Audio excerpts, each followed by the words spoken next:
one of the things that we notice when we're working with puppy owners is that people have this propensity to save the puppies from anything that they find uh, mentally, physically, emotionally uncomfortable.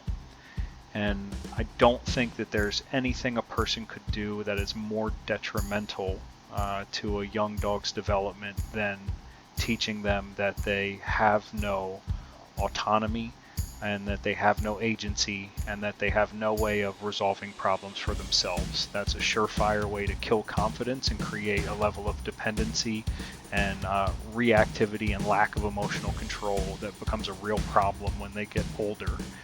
So we set up these obstacle courses for our puppies so that they learn that they can solve problems, so that they learn that they must endure some amount of stress or hardship in order to gain access to things that they want, right? And they learn that they're able to overcome these things without our help, particularly for our dogs, which are companion gun dogs. These dogs are supposed to quest and do a lot of work independently. So I want them to believe that they are very capable of solving problems on their own and that they don't require our assistance to do these things. We're leveraging food in these videos because these puppies are always hungry, and so it's easy to get them to work for their food. And the more they do this, the more this just becomes a way of life, and they start looking forward to overcoming challenges because they know struggle is a predictor of hope, or struggle announces hope, right? So we're trying to get them to believe when things get tough, something great is right on the other side. And that's how we build work ethic and confidence and commitment and belief in themselves and all that other good stuff. So when we're working on these things, you'll see we're trying to get the dogs to do a number of different things, right?